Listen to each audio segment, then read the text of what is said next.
Sorry for the lateness. I just went to visit Grandma. I went to her in the morning, but because I have to start work now, um, I only managed to drop off some watermelon with her, and then I had to run back, go to work, and then I started feeling kind of guilty because I was like, I don't know if this is enough time, just seeing her for like 3 minutes.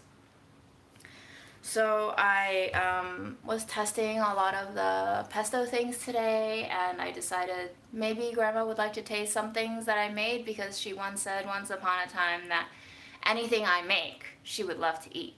So I brought her a box of pesto ramen. However, when I got there, she was like, I just ate, and I said, you know, it's fine, you can keep these noodles, they're cold. And she's like, cold noodles? I don't want to eat cold noodles. It's a very Chinese thing to not want to eat cold things. So,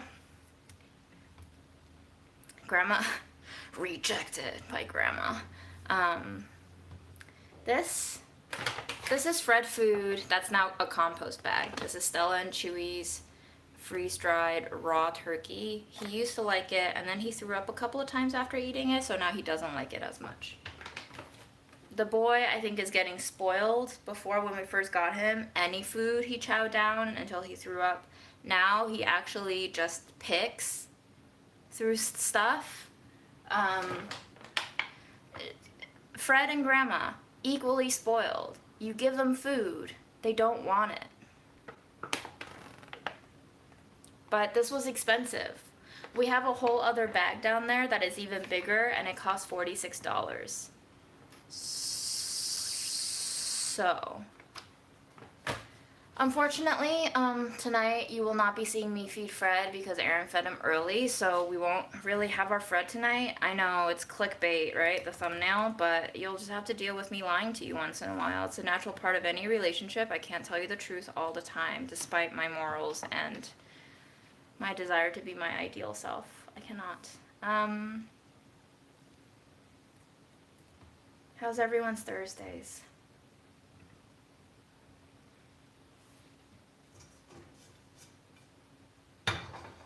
I'm gonna make myself some tea, and I think Aaron already fed me my vitamin, but you should eat your vitamins if you haven't.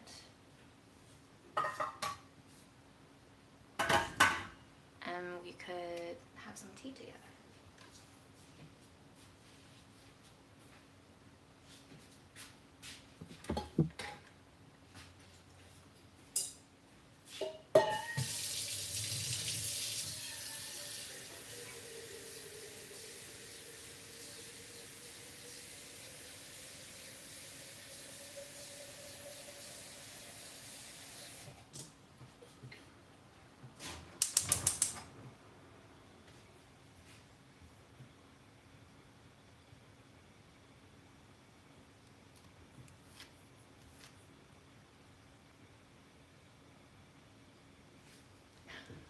It is Friday, isn't it? I thought this week went by pretty fast, but maybe this is how all the weeks feel now. We're gonna peel a label off of this jar.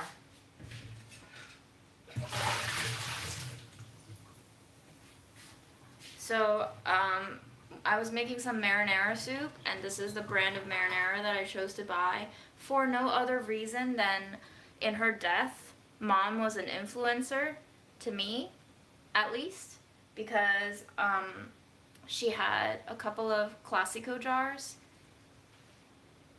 which I also have, but they're very nice jars because they have these little mason jar-like notches that show you have 4 ounces, 8 ounces, 12 ounces, 16 ounces. Very, very, very useful jars. She had a couple, they were really old and rusty and kind of grimy, so I threw them away. But then I saw this when I was doing my shopping for my recipes this week, and I was like, you know what? Fuck Rayo's. We're gonna go with Classico. Rayo's is like the #1 go-to sauce brand, especially in the Delish Test Kitchen, but Classico is where it's at now.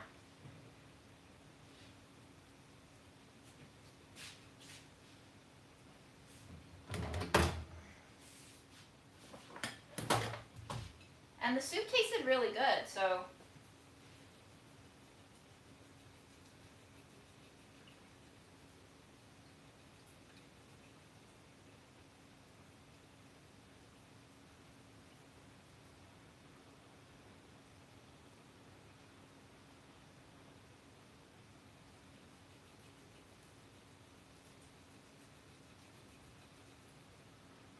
You would like feta cheese and nice crackers? Me too, girl, me too. You tell Santa that. Tell him to get some for me too.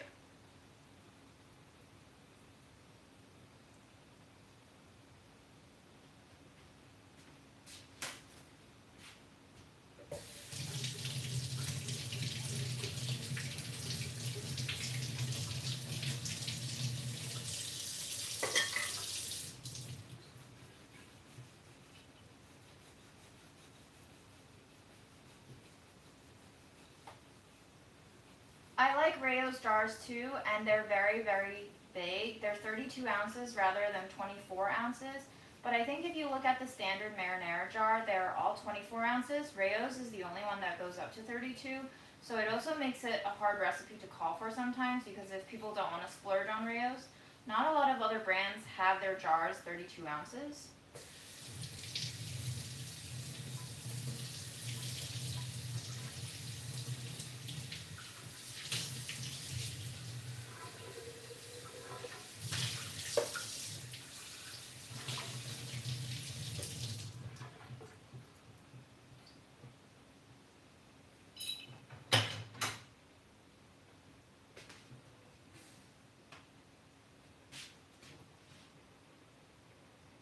That's exciting, Amy. I haven't seen that in a very long time.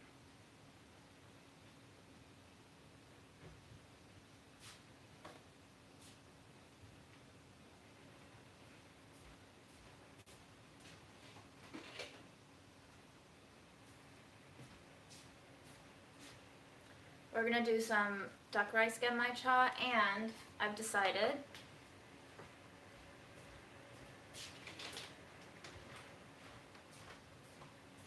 just in case I die tomorrow, I don't want to have died without trying this tea that I got from the Japanese mart in LA. I don't actually know if this is supposed to be drunk as tea, but I think it is because it was in the tea aisle. But it's basically the roasted rice part of genmai cha mixes. For a nutty-like crunchiness, lightly sprinkle roasted rice over tossed green salads and cooked vegetables just before serving. But also for roasted rice tea, you combine 2 cups water and 2 tablespoons of roasted rice in medium saucepan. Cover, bring to a boil over high heat, reduce heat to low, and simmer for 5 minutes, and then you strain, and you can discard the roasted rice, or you can eat it like I do. And so we're gonna try a little bit of this too. I'm not gonna boil it because I'm lazy. I'm just gonna put a tablespoon into a cup of water. That's it.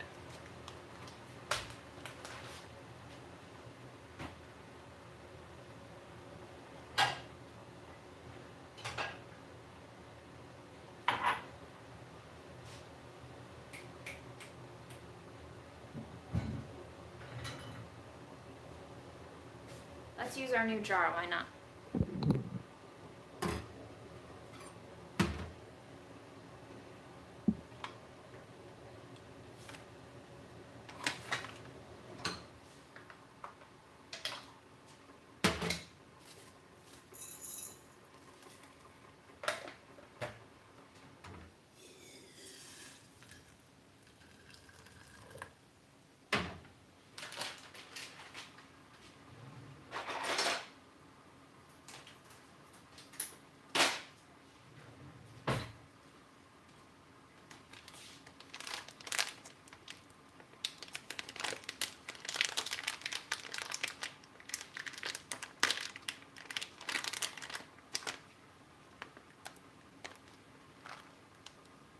Oh, guys, I hate to say it, but it smells a little rancid, actually.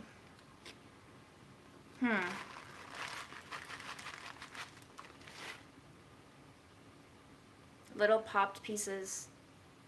And they said that you can put it right over salads, too.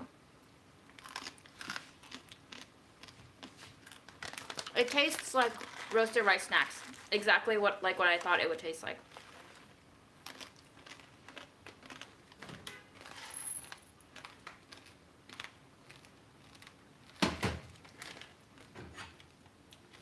Yeah, definitely not the freshest.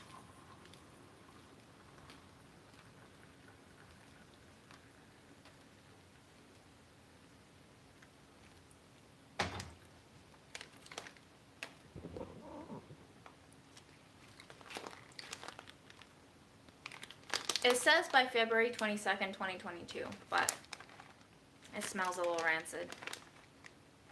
Everyone who's asking me what that smells like when it's rancid, it smells like every other oily thing that smells when they're rancid. So nuts, oils, grains, they all have the same smell when they turn rancid. It's because the fat and the oil in there is what's turning rancid. I think this would make a good furikake mix if you fry it up with some sesame seeds, MSG, seasonings, yeah.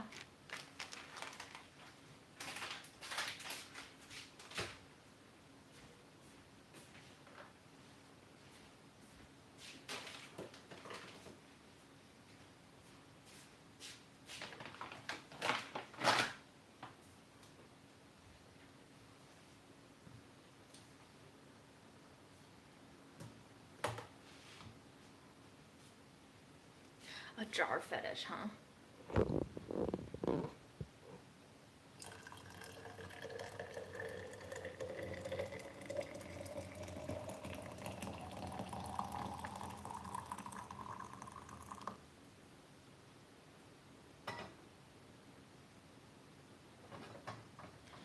I don't know how that happens when I have a jar with no lid. It really bothers me and makes me angry at myself and then probably at Aaron because I assume straight away that Aaron threw out garbage.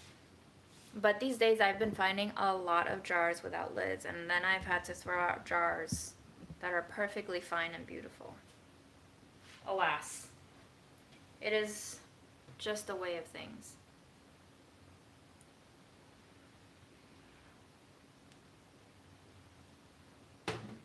It's a very cute tea. The little puffy bits look like snowflakes.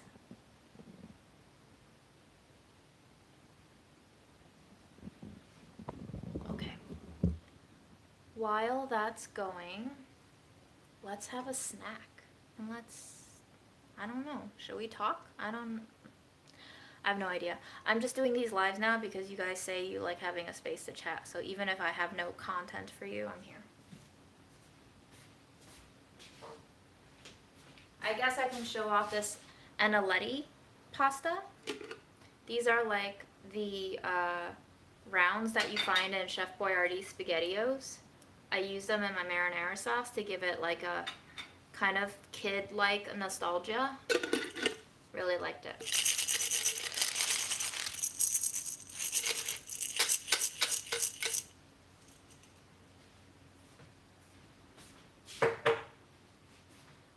I got it at a Italian specialty store. Oh, here comes Freddie. I'm sorry, Fred. That wasn't for you, buddy. But now that you're here, hi. I'm so excited that you chose to grace us with your presence.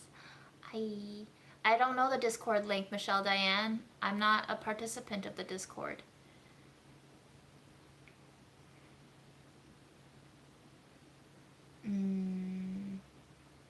I remember having SpaghettiOs once because those ads got to me, and it was the most disgusting piece of shit I've ever tasted in my life. I was like, I cannot believe I spent $1 on this can. Yes, I was very confused when I bought this bag of vanilletti because it said to boil it for 3 minutes and then to chuck it in the oven, and I was like, I'm supposed to bake it? But it turns out it's a very traditional recipe where people parboil it and then bake it.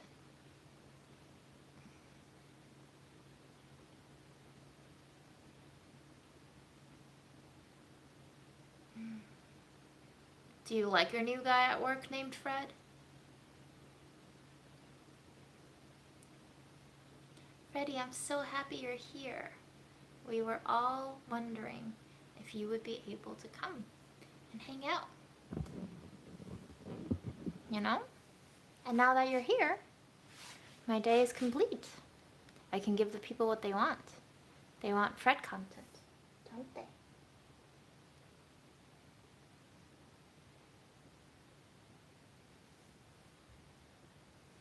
I didn't name him Fred. He came with the name Fred.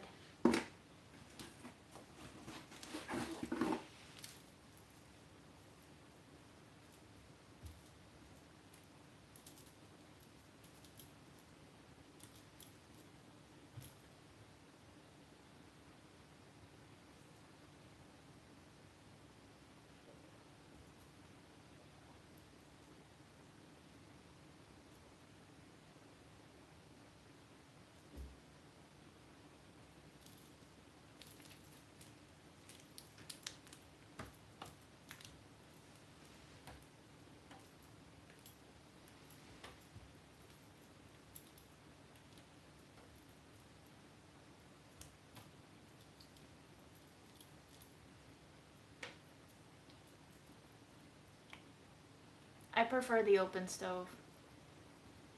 That's why I gave the electric water heater away.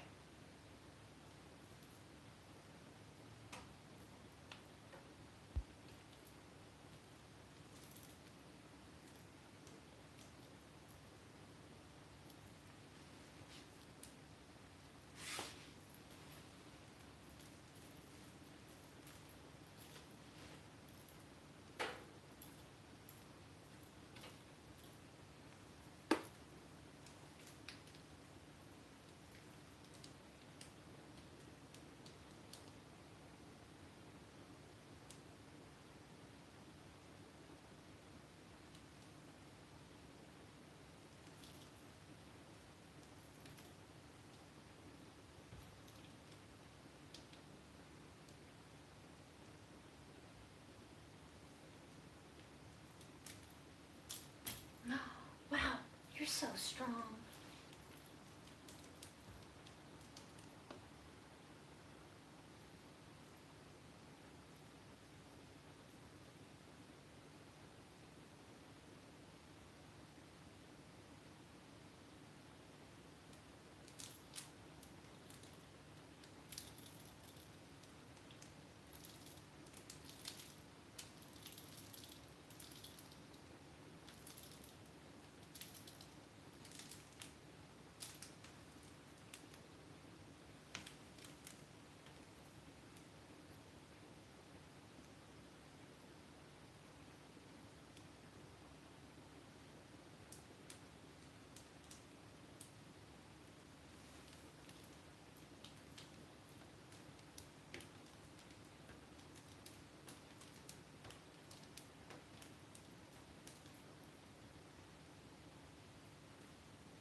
I worked today, and I didn't mention cake. I don't know who did, but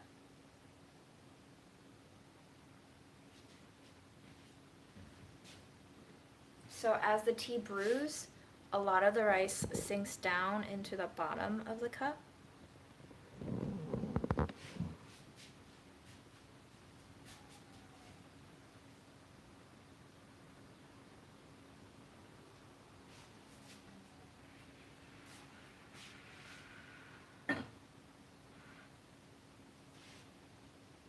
Godzilla Pie, are you not getting paid for those breaks anyway?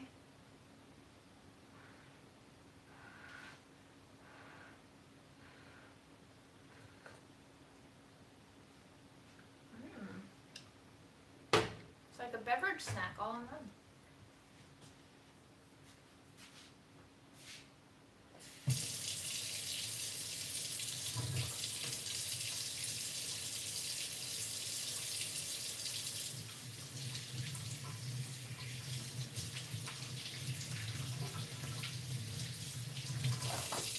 I mean, it's up to you. If you want to get paid, then don't clock out. But I'm sure sooner or later they're going to come to you and be like, you need to take your breaks. And then, you know, it's just going to create increasing friction. But that's totally up to you. I've been there before.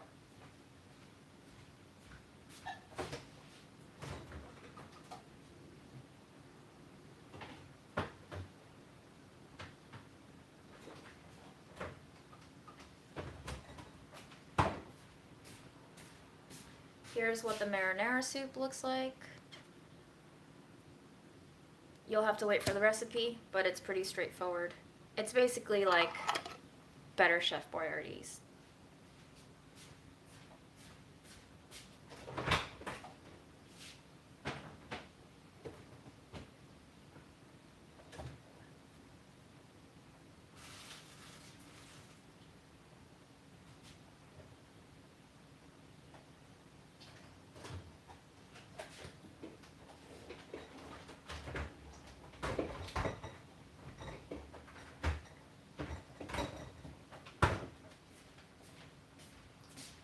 So we had a speed pitch event today where a lot of brands were trying to have 5 minutes with editors to get them to feature their products in upcoming write-ups or whatnot. And one of the companies that was part of this program is Sabra.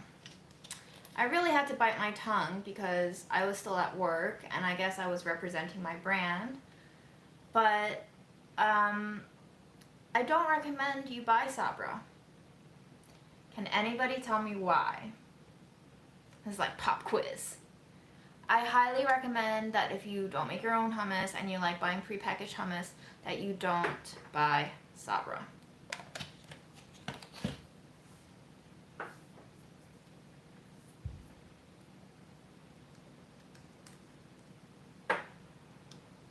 They kept asking me about if I had any questions for them, and they would love to work on upcoming content with me, and I was just like, yes,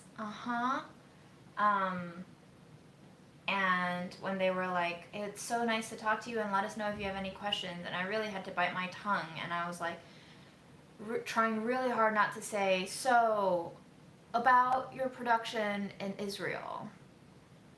It's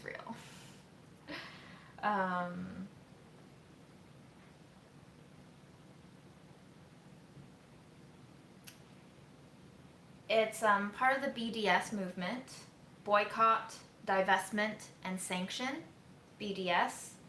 I'm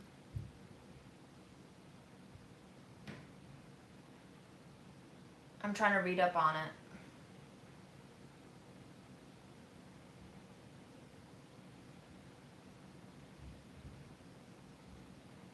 But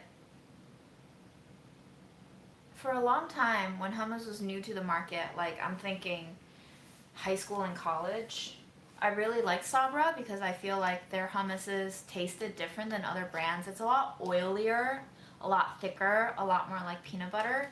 But SodaStream is also another one that they recommend that you don't support if you want to support the BDS movement.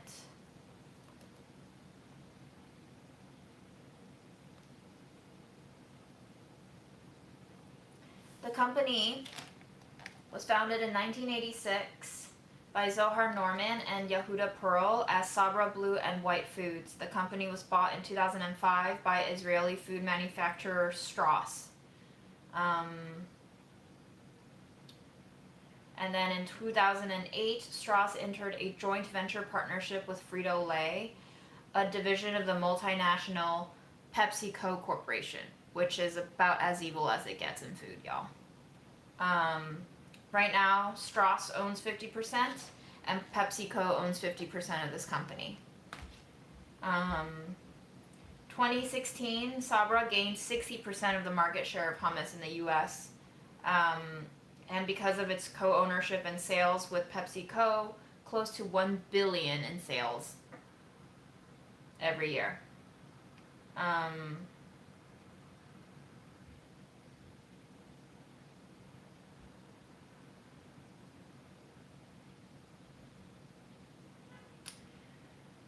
Until 2010, the Strauss Group stated on their English language website that the company donated food packages to the Golani Brigade of the Israel Defense Forces, IDF. Activists in the BDS movement called for boycotts of Sabra products over the donations.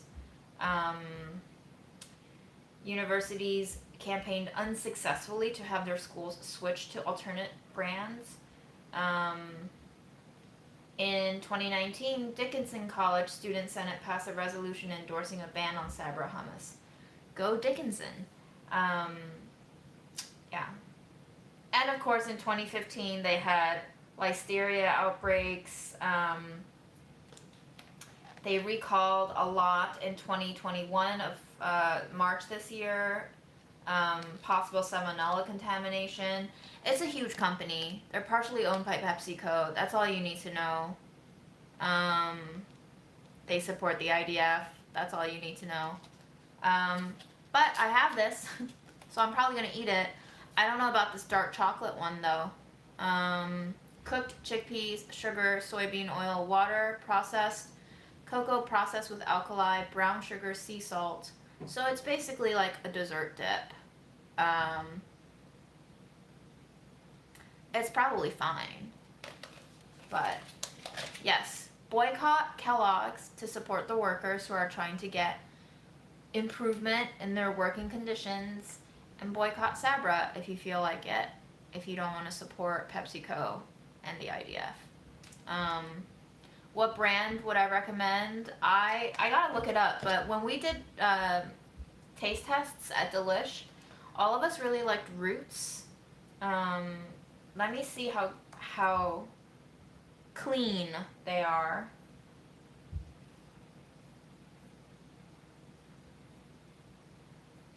Well, they're small enough to not even have a Wikipedia page, it looks like.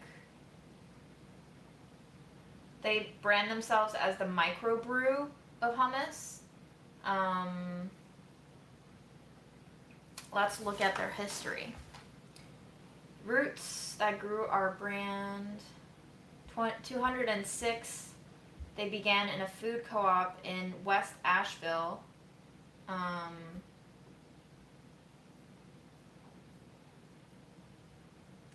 Then in 2018, they moved into a former motion picture studio in East Asheville. But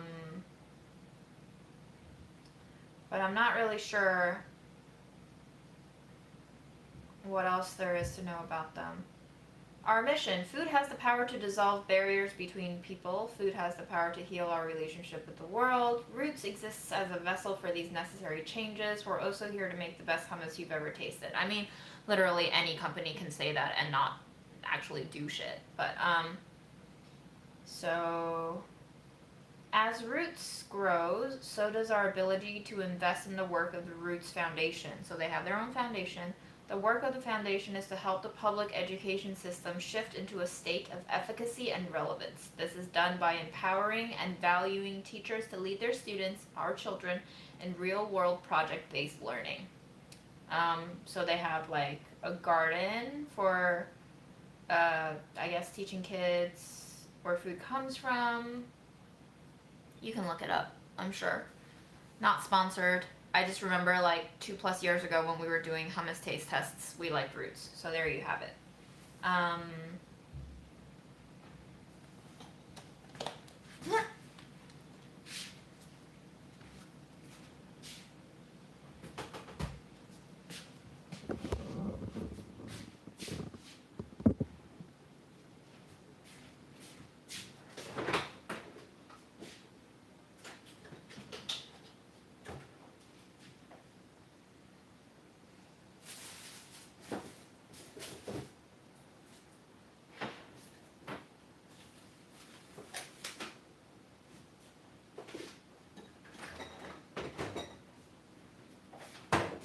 I'm gonna eat one of these ginormous mangoes. It'll give us plenty of time to chat, I think.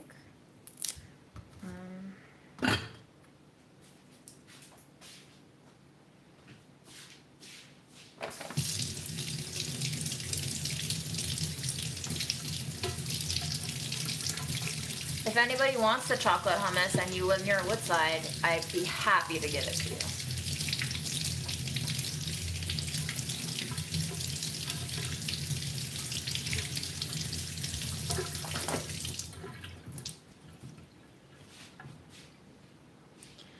I am anti-IDF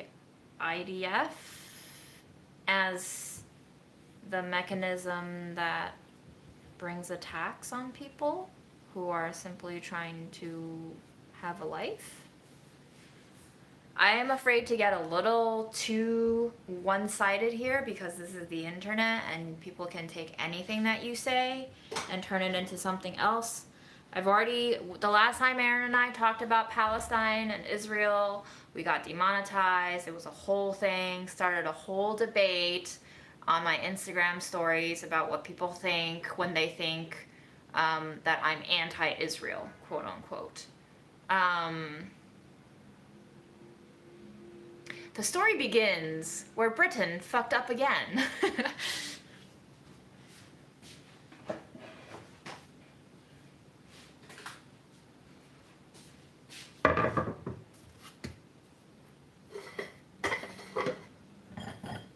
And to be honest, I don't really care about being demonetized. I just don't want to deal with the mess of people saying I'm anti-Semitic, I hate Jews, which is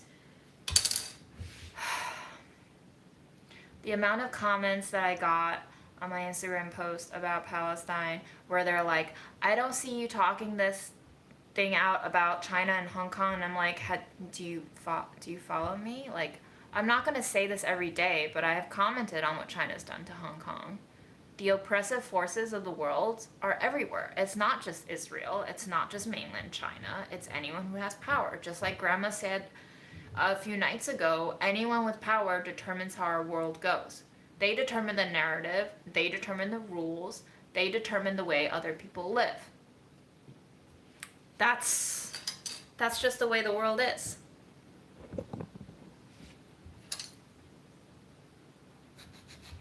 So I'm not here for it when people with power decide they're just gonna fuck up other people's lives, you know?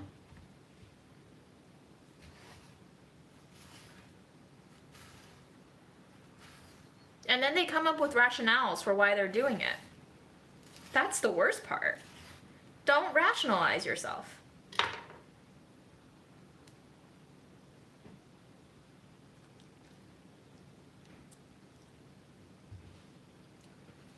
Yeah. You turn the camera away. It's turned down on my mangoes on the counter. All good. You're clear.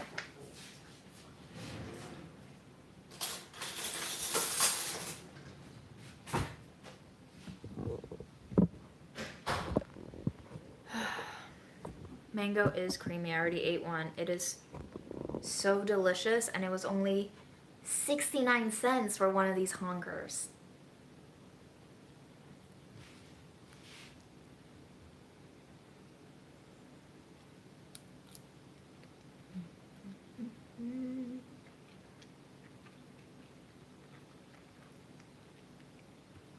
So flavorful. It's almost like a fresh Jolly Rancher. A fresh Jolly Rancher.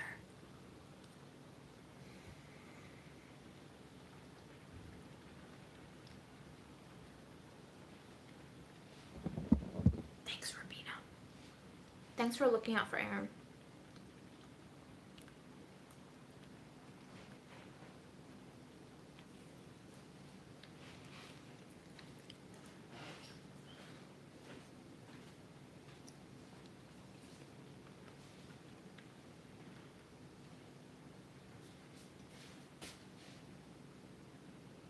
It is a Brazilian mango. All I see on the sticker is Brazil.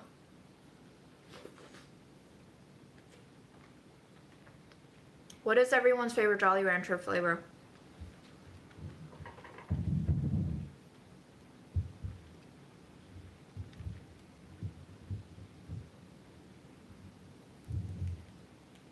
I've not had Filipino mango pudding. That sounds amazing.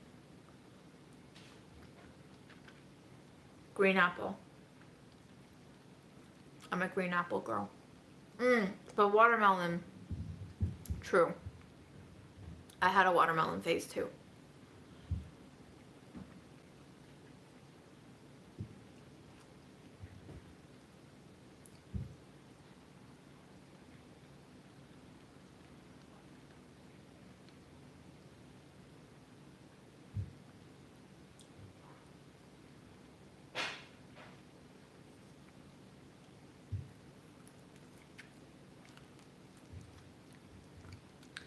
Borders are messy affairs, y'all. Can we just get rid of borders, please? Can you imagine the chaos we would sink into if we got rid of borders right now? Maybe it'll just be like natural selection.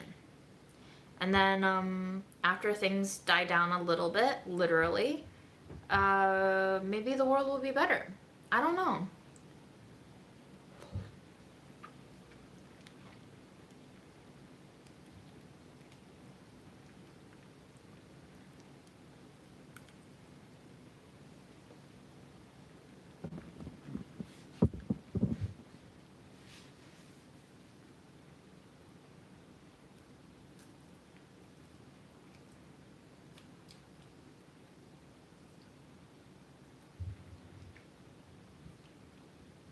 Hi, Jake.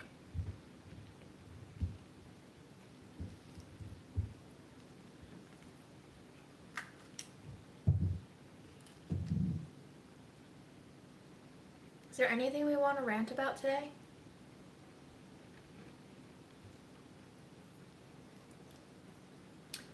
Borders keep us safe. What do you mean by that? Who's us? Who's we?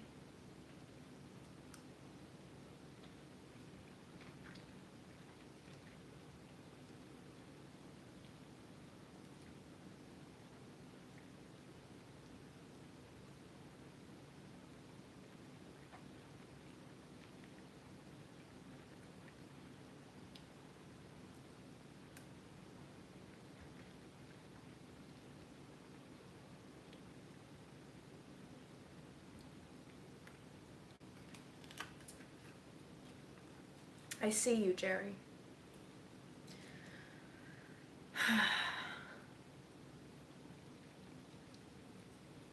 June, do you want to live where there are people sacrifice happen? No, I don't. Why do they happen though?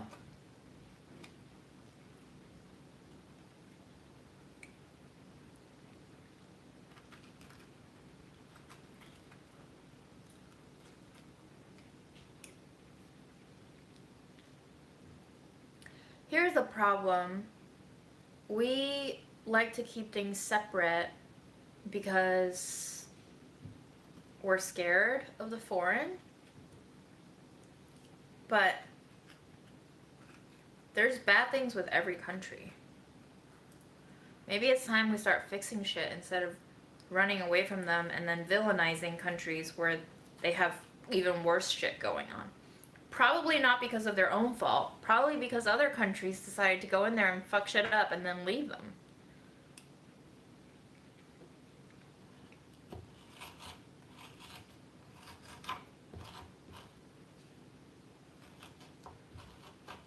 It's never just one country's fault for something happening.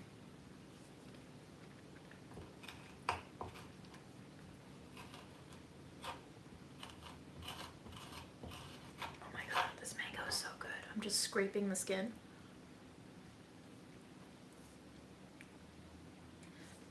In my idiotic, simplistic way, I would like to get rid of borders. Yes. What is everyone's argument for borders?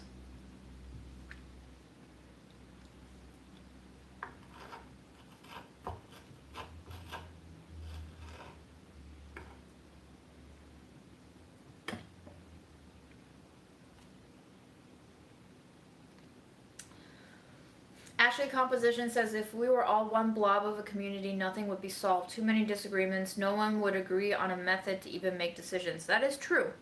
I'm seeing that in my own union right now. That is true. But I don't know if we've been able to make decisions anyway, given the way we're structured now. I mean, certainly we don't have anything that I want to see our government adopt. Universal healthcare would be nice.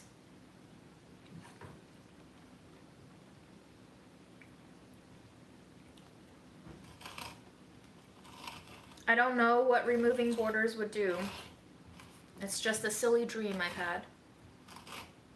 Which is why I turn to those of you who are more well-versed in politics and history and geopolitical conflicts and resolutions to tell me what are the pros and cons of maintaining borders in the world? I don't have the answers.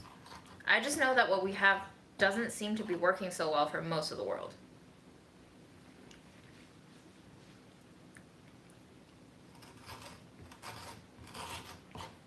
I have scraped this mango clean.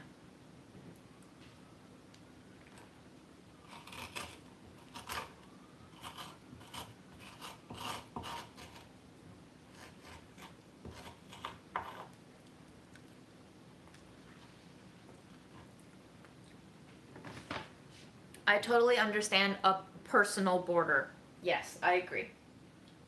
When people used to hug me in college, I was like, please don't, but...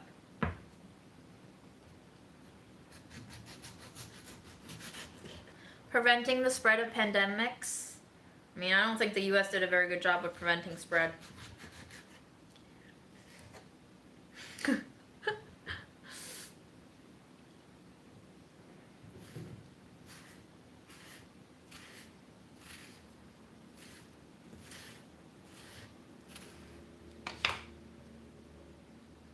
Yeah, I don't think you can prevent pandemics. I think the role of a pandemic is to clear some people out of our world. It's doing its job. Is that what people mean when they say nature is healing?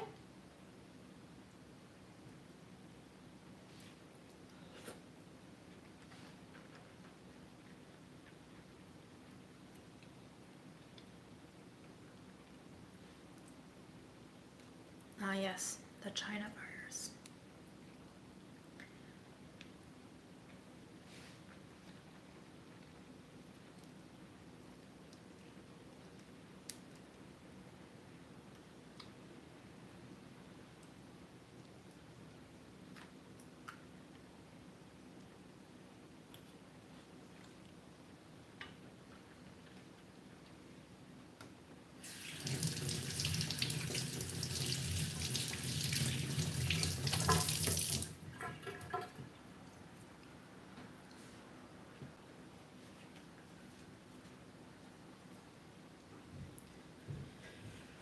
Unfortunately, karma doesn't work.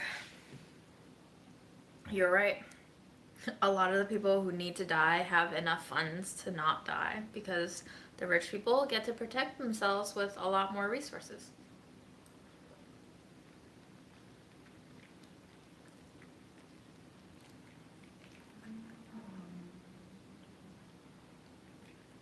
I have heard about Toronto being the Hollywood stage of a lot of New York scenes in movies. Fascinating.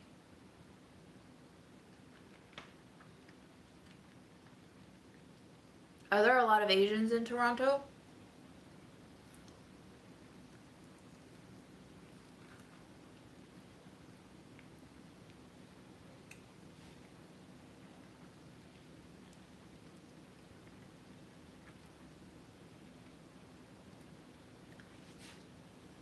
Ashton, do you just have social anxiety or do you also have depression? Because I find that when I'm super depressed, I feel a certain kind of unshakable shame about myself, and that is what makes it hard for me to be with other people, especially in my own space.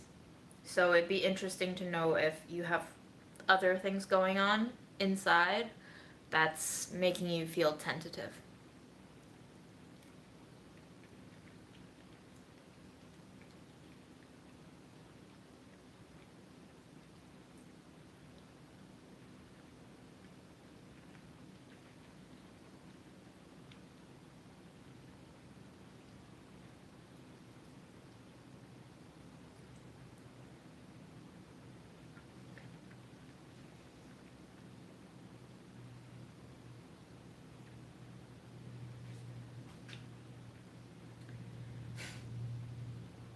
June, do you think it's true that Chinese people that had baby girls got rid of them?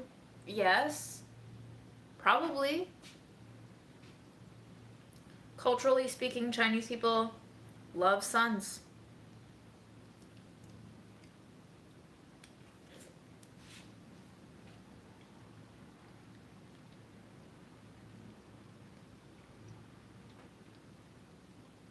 Biggie asks, what is your shame about?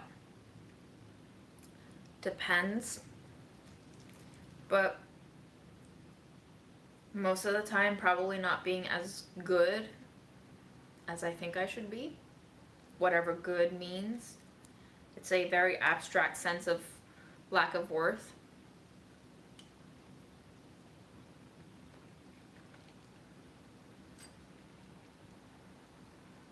Ashton, I can only say that if we're similar, in the past I have rejected many friends coming to hang out, even though I didn't really want to be alone, but because of my inner shame, I turned them down. But I have almost always felt better in the company of good friends when I'm depressed. Even if I didn't want them to be with me to begin with, after spending 2, 5, 6 hours with them, I feel more whole. And I mean, I don't know your friends, but if they are supportive friends, if they're friends and people that you trust, they won't care about all the insecurities that you have about yourself. They just want to come hang. And you don't have to do anything. Your company is enough. Your presence is enough. And you just have to allow yourself to be with them. And hopefully you can get to enjoy that experience alongside them too.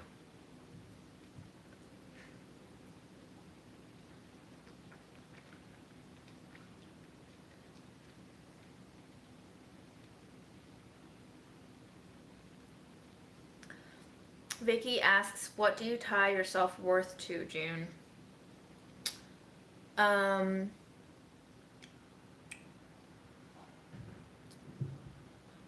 I think I struggle a lot with my body image because I do tie self-worth to it. Although I'm trying to be present with myself and be accepting of myself and trying to alter the way I think about myself and my self-worth now to detach that sense of identity from me, because change is inevitable. I cannot control the way I look sometimes. I cannot control the way I perceive myself sometimes. How I look sometimes. If I'm going to have body dysmorphia type issues my entire life, then I'm going to have it my entire life, and I cannot let that be a continued factor of me being unhappy with myself.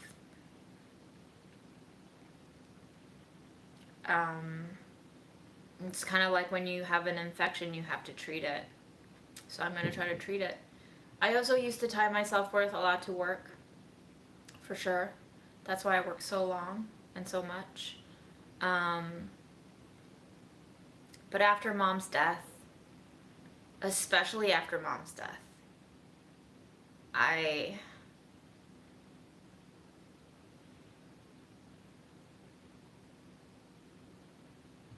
it's just not worth it.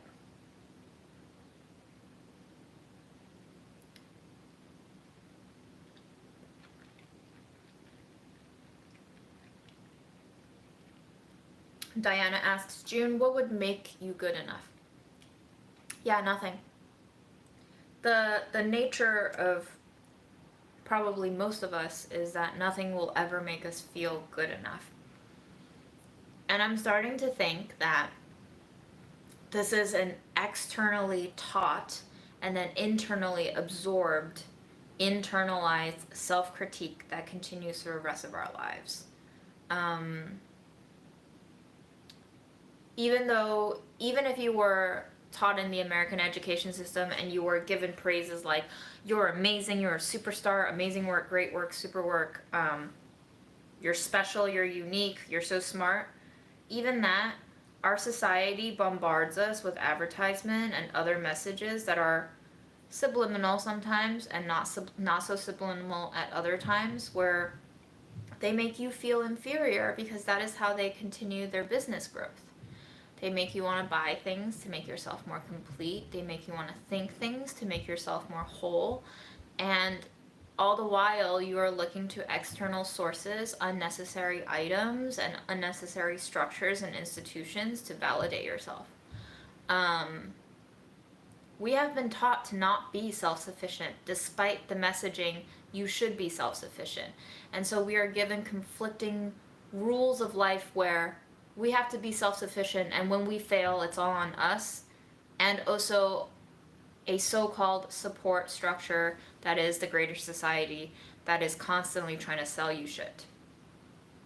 They create the problem, then they fix it. And they pretend to be the good guys when they fix the problem that they created. That's really fucked up.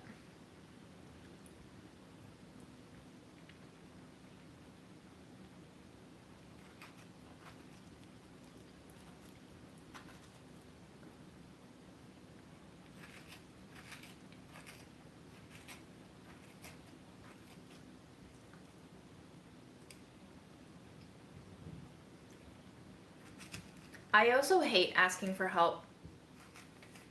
But Mom also never asked for help. So I'm learning now in her death to ask for help. Because guess what? People want to help you. They want to feel helpful. They want to feel needed. They want to feel necessary. And that's the way that we build a community. And that's the way we build links between each other. So if you need help, maybe try asking for it if you feel comfortable. When you feel ready, it may change your life for the better. I don't know. I can't speak for you.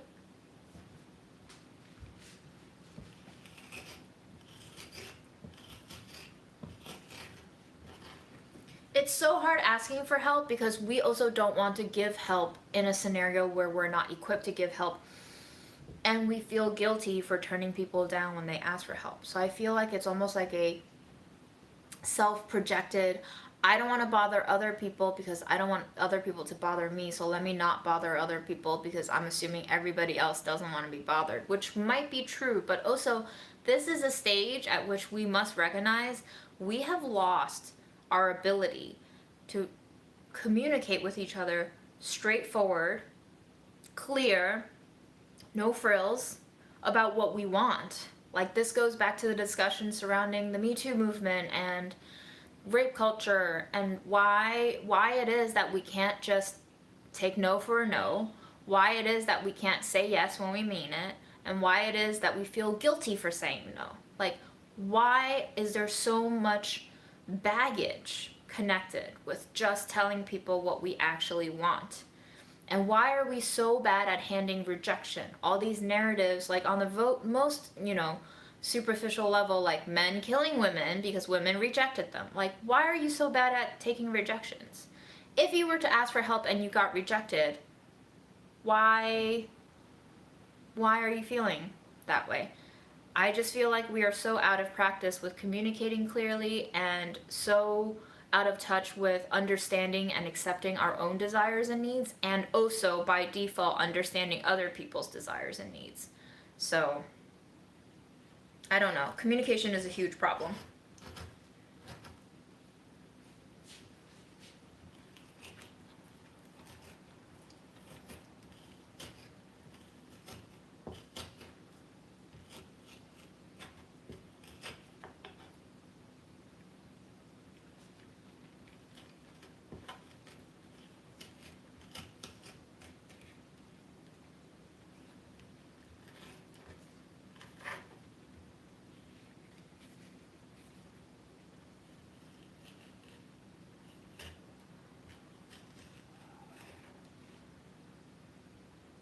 If we don't respect other people's boundaries, that means we're also not respecting our own boundaries. And yes, it's not just men, guys. I just gave that as the most superficial example that you've probably heard of in recent news cycles.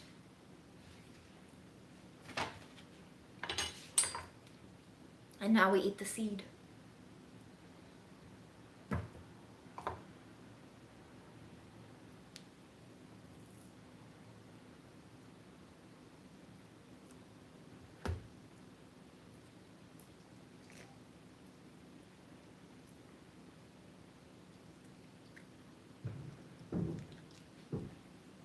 I brought Grandma watermelon in the morning, and I tried to give her my pesto noodles, but she was like, no. So I was like, okay.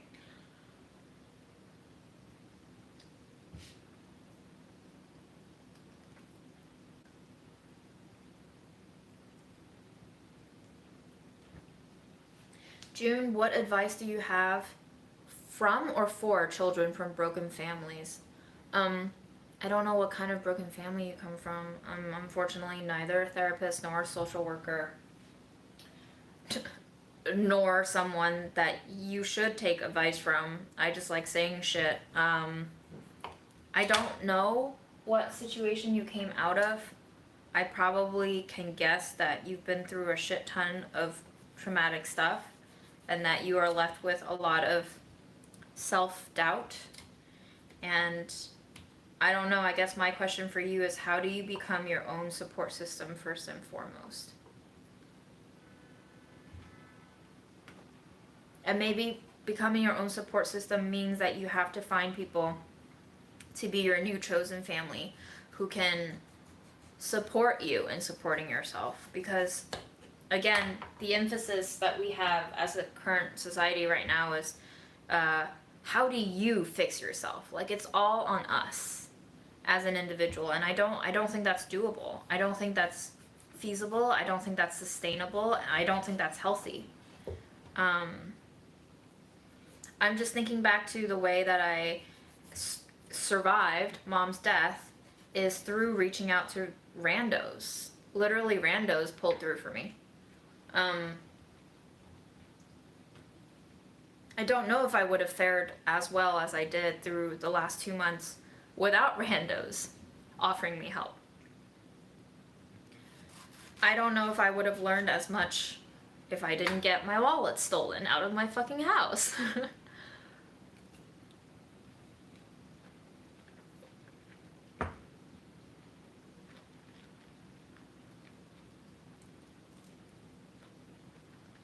You are nice randos.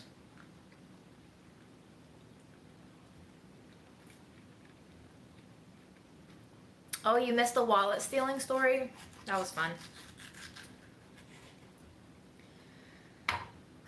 What a time. What a time we've had, y'all.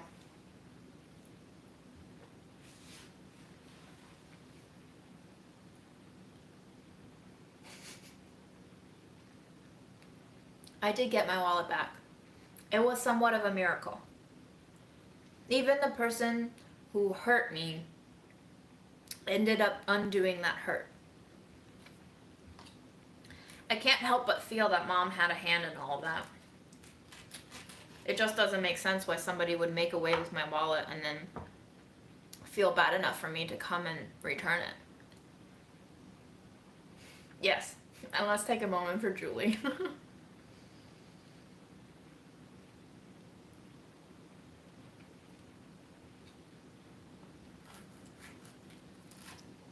I think I should win an award for like the weirdest content of the year. Who would be my competition?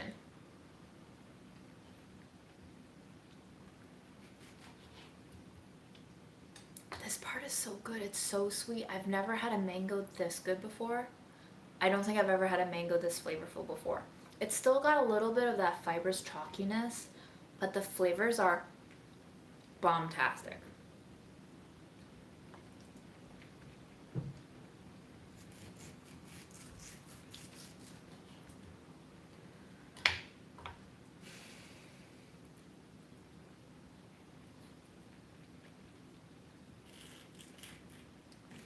I actually don't like baby chocolate chips. I like the humongous chocolate chips. Have you ever had Valrhona chips? The best chocolate.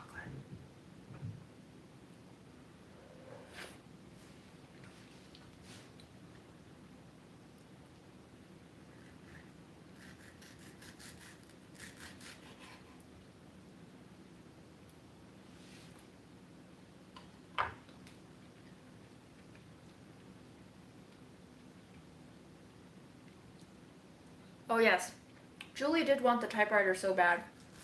And several of you were convinced that she was reselling all the stuff that she took. Her story was that she was a single mom who needed all of these furnishings. And that the typewriter would be for her dad. Could be true. I don't know. Could be true.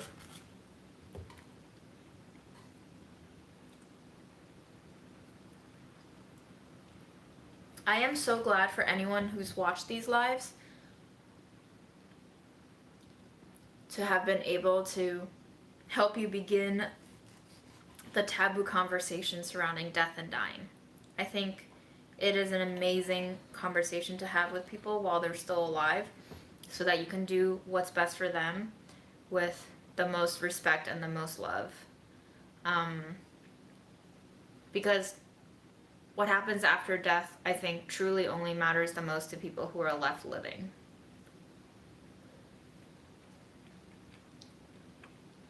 Yes. And since Ram is in the house right now, or not the house, but in the in our virtual house right now, let's give a big hand to Ram for coming to save the day to make sure I wasn't murdered by complete Facebook strangers that day. Thank you, Ram.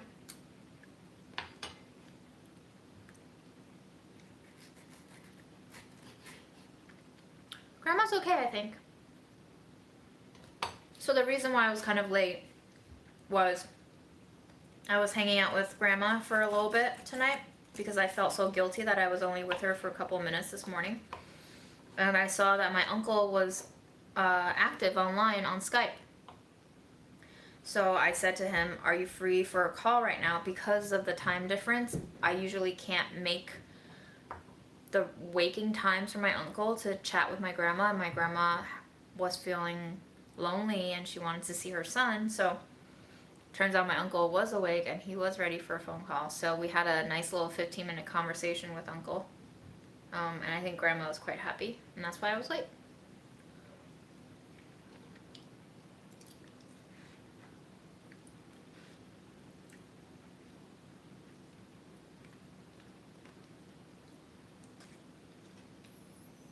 Does anyone... Did you hear that seed? It was squealing.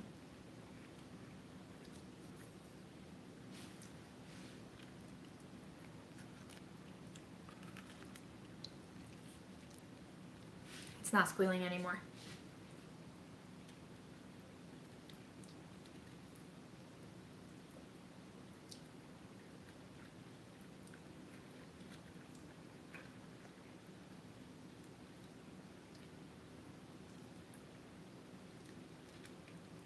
That's it. That was my day.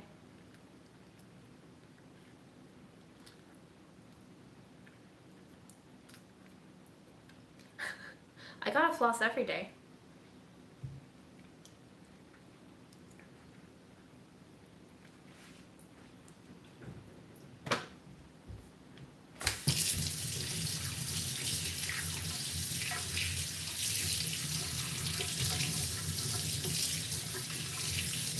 I did. I finished all the K-pasta chips. They were good.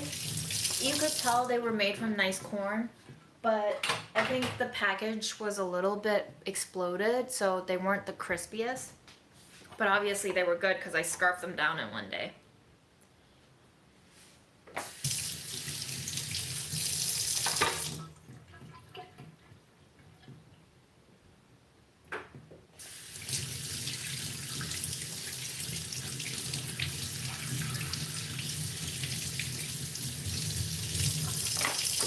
So in Chinese, you don't call your relatives by their names. You just call them by their title. So for my uncle, I just call him uncle, which in Chinese culture, there's a lot of different names for relatives. So on your mom's side, all of your relatives have a different set of titles than your father's side. So for example, grandmother on your mother's side would be Lao Lao. And grandmother on your father's side, where I come from in China, is Nai Nai. Mom's father is Lao Ye, and dad's father is Ye Ye, I think. There's also different names for your cousins. So it's I don't have a handle on all of them yet, but yes, exactly. Miss Lodos is right. Jojo is what I call my uncle on my mom's side. And that just means uncle on my mom's side. Jojo.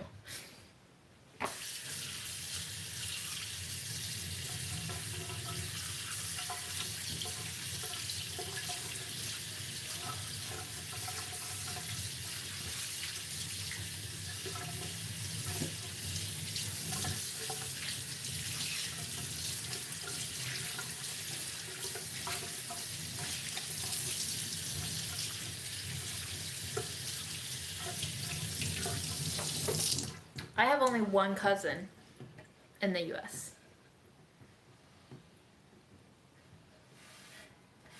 I have only 3 cousins total, though.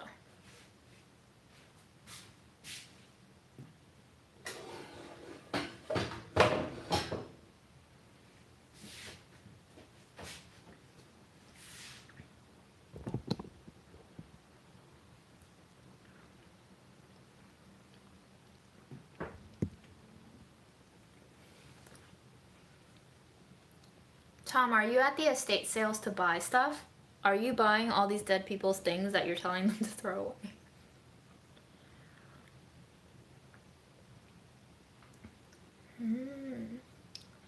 It's very soothing. It's very comforting. It kind of tastes like if you only had toasted rice water, which is exactly what this is. I was going to say it tastes like somebody burnt the bottom of your congee and diluted it with water.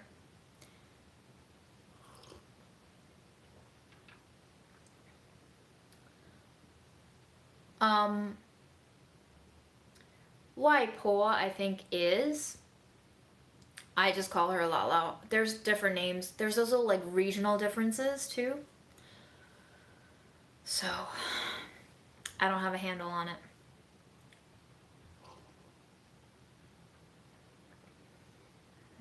I can't wait to eat all of these pieces.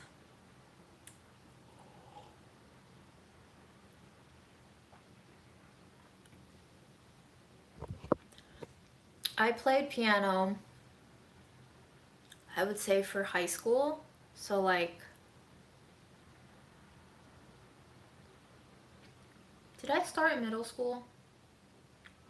Maybe I started in, I don't know, maybe I started in 6th grade. I think I played for like maybe 4 to 6 years. But I no longer know how to play anything anymore. I was never really good at it musically. I don't have the technique side down at all. I'm terrible at sight reading. I'm kind of tone deaf. So all in all, just a lost cause. If you've had grits, how does it compare to congee? Congee is a lot smoother. Grits still has that like little gritty taste with the corn being pulverized to that kind of coarseness. Rice kind of just falls apart, is creamy when you take your tongue and you gnash it against your upper palate. All the rice can just turn into like mush, like smooth mush. I feel like with grits, no matter how long you cook them, they never quite lose that little distinct graininess to them. And obviously the taste is different.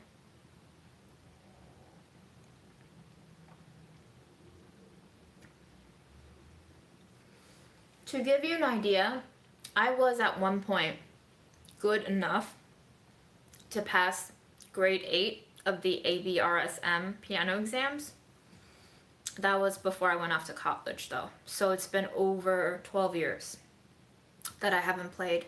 My mom had my piano at the house that I've gifted my neighbor since, because I tried to play one afternoon and I just couldn't do it, couldn't read it, had no patience for it.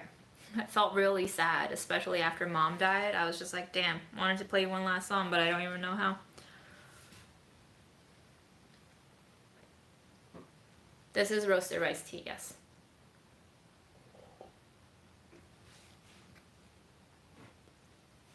I'm 32. I thought that was common knowledge. Doesn't the internet know everything now?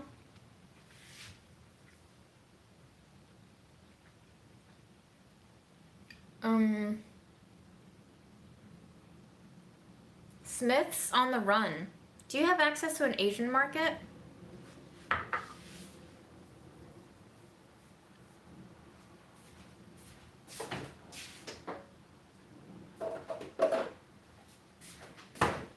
Because if you do, I highly recommend this for your coughs, and also if you have a really bad sore throat. It tastes really herbaliciously delightful, very minty, very eucalyptusy, and it costs in my area around $8 to $10, and it lasts forever because this one expired in August 2020.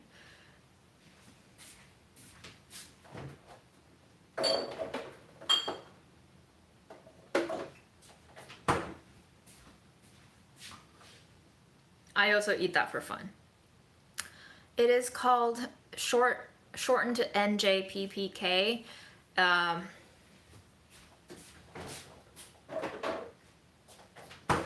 It's basically like a Cantonese name, so NINJIOMPEIPAKOA. You'll find it in all the Chinese medicinal shops or in the supermarkets, usually behind the counter. Herbal dietary supplement with honey and loquat is really thick. It's like treacle. It looks like you're drinking witch's poison. But it feels so good going down. It's like a trail of sweet black ice.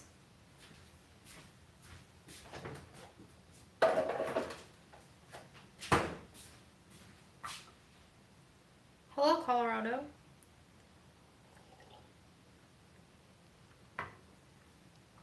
What advice would you give a teenager that's just entering adulthood?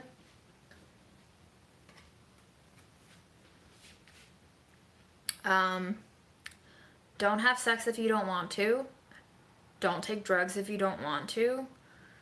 Don't drink if you don't want to. Don't go to fucking parties if you don't want to. Half of them are so fucking stupid and the other half is so fucking boring, and there's like maybe 10% of them that's fun and you'll meet someone and you'll be like best friends forever, but like it's like a lottery, you know? I don't know. What else? Don't drive yourself insane. It's really easy to do that at any time of life, but especially when you're a young adult going into full adulthood, which by the way you will never reach. You will never feel full adultish, and then you'll be in your 30s and 40s and you'll be like, what am I doing? And then you eventually just get used to the feeling of not knowing what you're doing and you make peace with it, and that's what they call adulthood. Adulthood is really when you stop caring about things so much.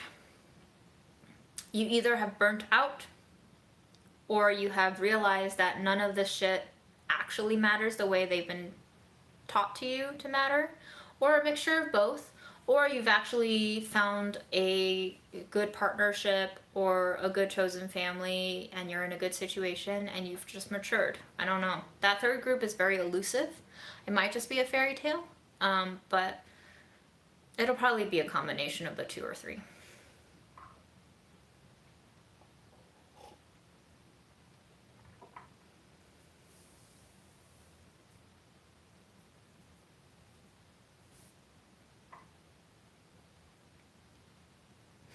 I feel like I told you guys this, but one of the happiest memories that flooded back to me after mom passed was, I think maybe when I was in high school or potentially college on winter or summer break, my mom and I watched this Chinese TV show, and I think it was like a situational comedy or like a dark comedy show, and the main character would always pop up in the weirdest circumstances and just be like, 这不重要, which means this is not important. This does not matter.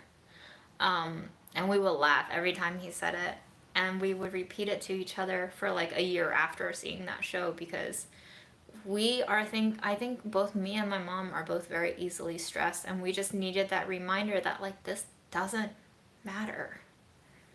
It really doesn't. You think it's the whole world, but the world is actually empty.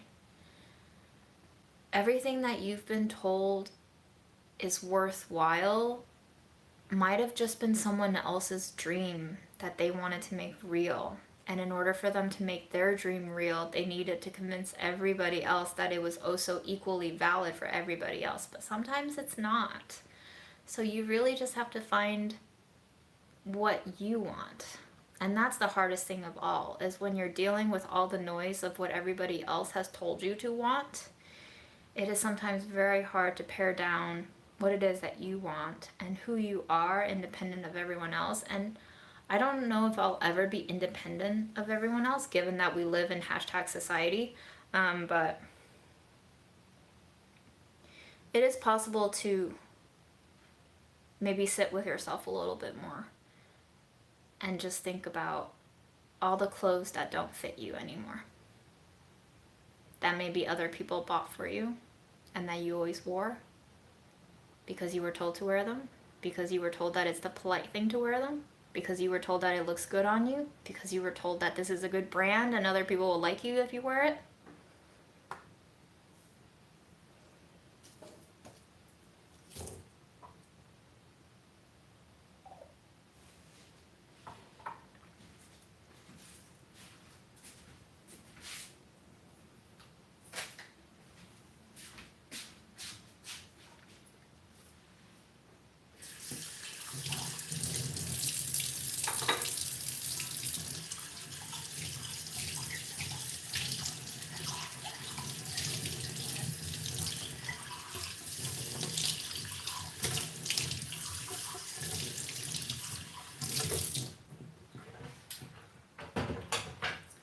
So at Delish, my job entails not only making YouTube content, but I also make recipes and recipe cooking videos for Delish.com to go on our site.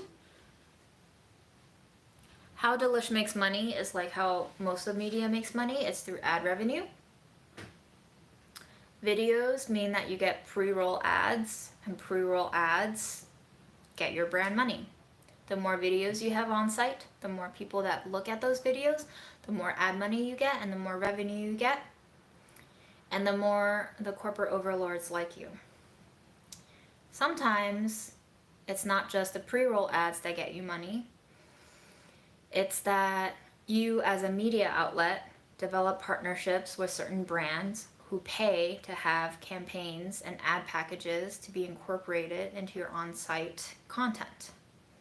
So for example, we recently did a campaign with Truvia, which you saw me test some cookies for before Mom's death. This was in September, I think, where the editors got paid a lump sum of $1,000 each to develop 2 recipes that incorporated Truvia into the recipes. Hearst pays all of its editors a lump sum of $1,000, which is then taxed at a bonus level, which means we end up with, I don't know, somewhere between $500 and $600 after taxes. So we get paid $1,000 no matter what we do right now.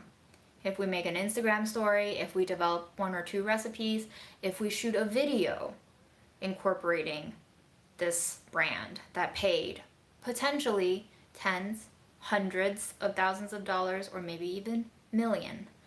I don't know because I'm not privy to those numbers because I am but a small cog in the machine. And this week I was like, I don't think it's worth it. I don't think it's worth it. There was one campaign that they were seeking editors for that was for Instacart, which if you don't know, currently the workers for Instacart are raising hell over how they're being treated. A lot of shit has gone down during the pandemic that has not been safe for them. They get paid shit. They get promised huge tips and then customers don't deliver on those tips and Instacart's just like, go figure it out. So we were going to do a campaign with Instacart and they were asking editors, can you make a recipe on video for it? And I just didn't feel like doing it. Not worth it.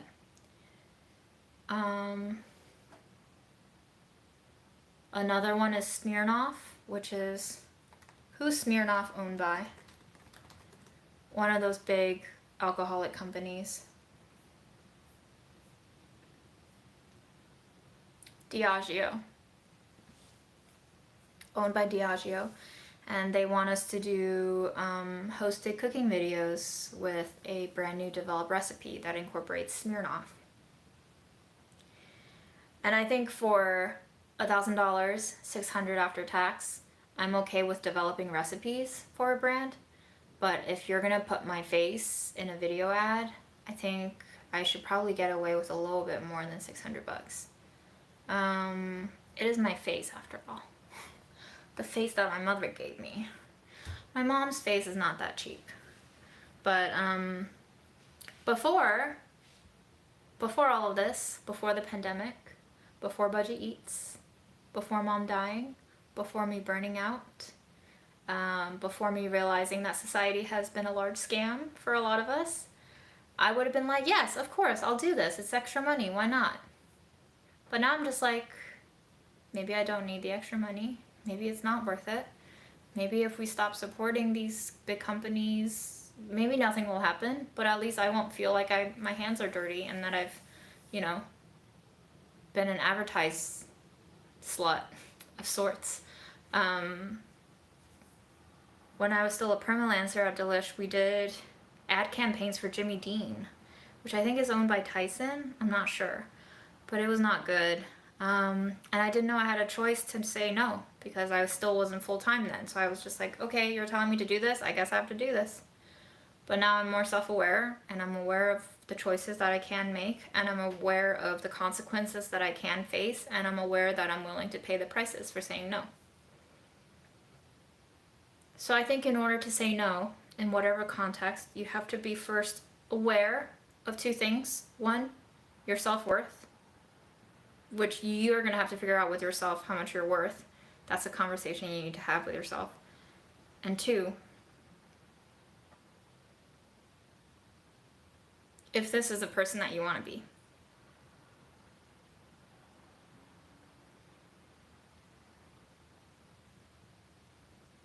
So those two questions.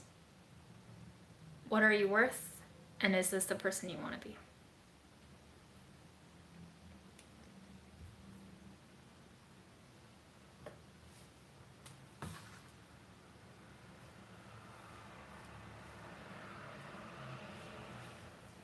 I can be a lot of people.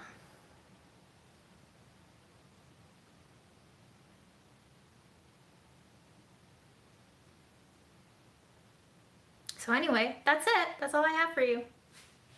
Let's see if we can get Freddie here.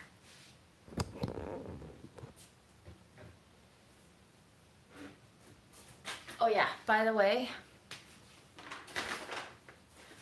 the Sabra was delivered via Amazon Fresh. It's like evil delivers evil. Oh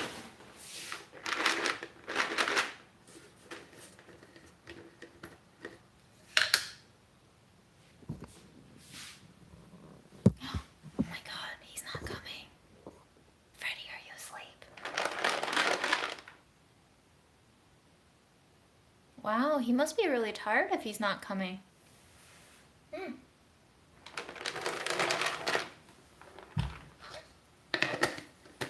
Well, I tried, guys.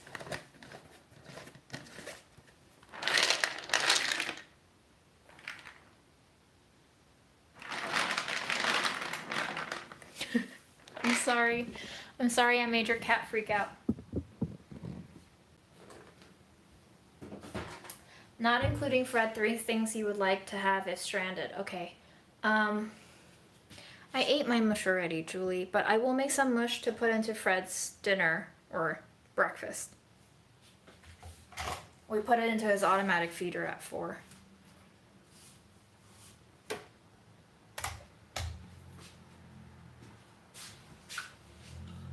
If I'm on a deserted island, I'm gonna die within 2 weeks. It's fine.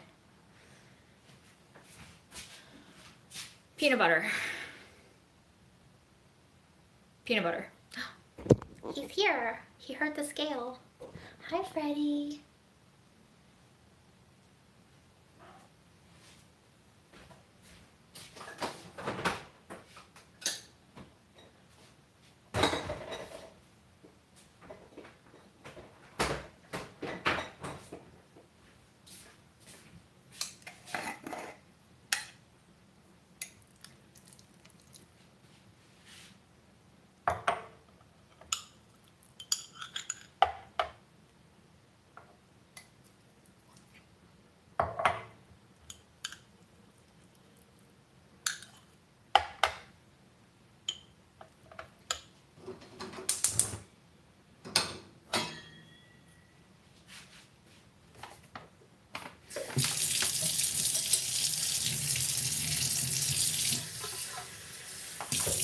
Nobody plans to be evil. Evil just happens.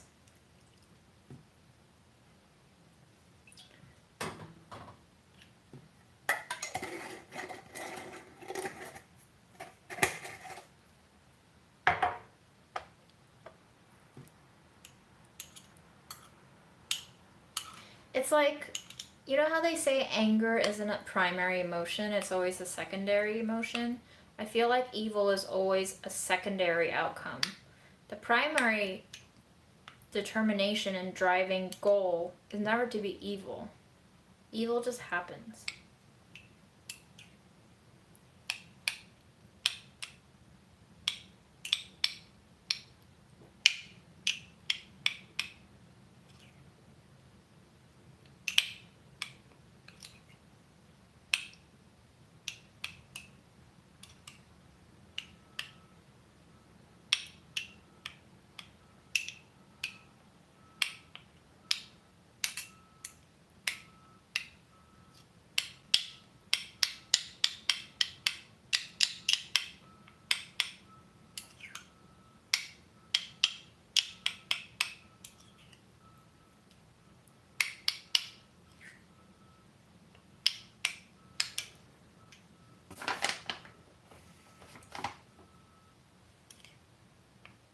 Most of the evil, I don't think, is intended to be evil.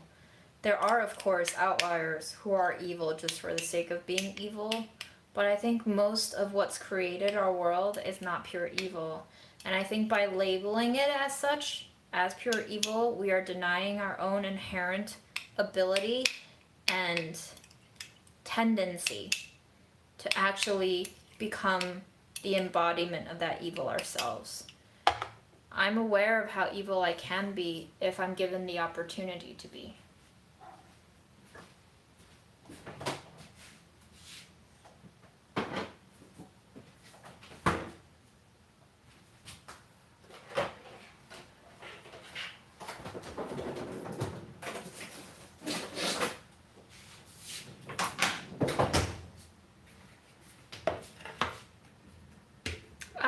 I've only smoked once on these lives. Most of the time I'm sober.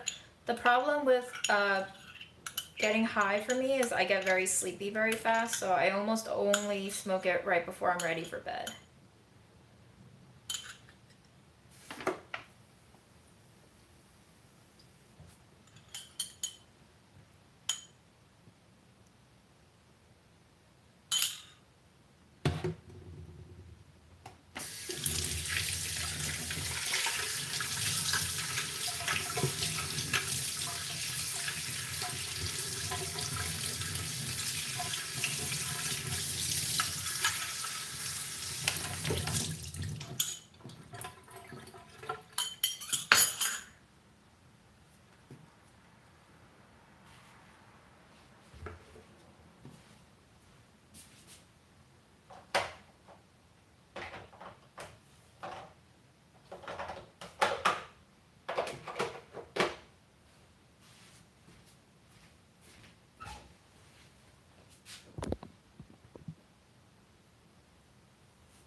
Sorry, Freddie. I'll give you a Stella and Chewy's, though. Will you take a Stella and Chewy's?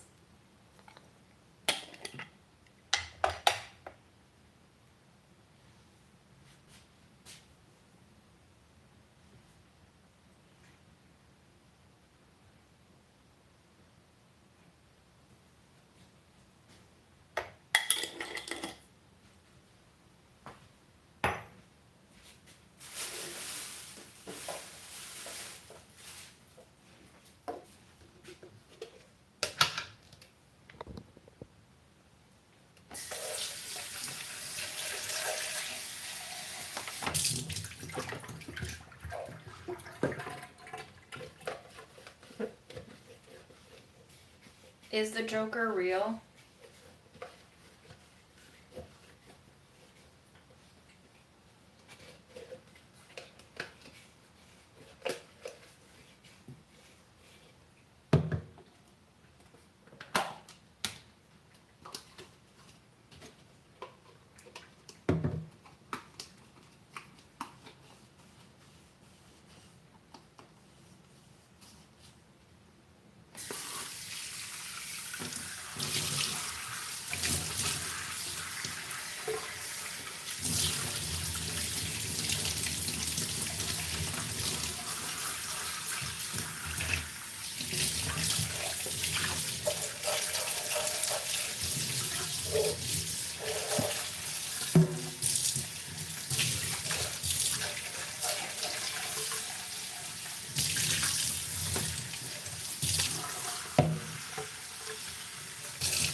Have I shown you guys this cute weed jar that I found at Mom's house? She didn't have anything in it. It was just a shortbread tin, but it is now my weed jar. I'm gonna sign up for the night. You guys can keep debating what evil is. I'm gonna bid you a very peaceful Thursday evening. Hopefully you have a good Friday. And I'll see you guys tomorrow. Maybe we can bake those digestives.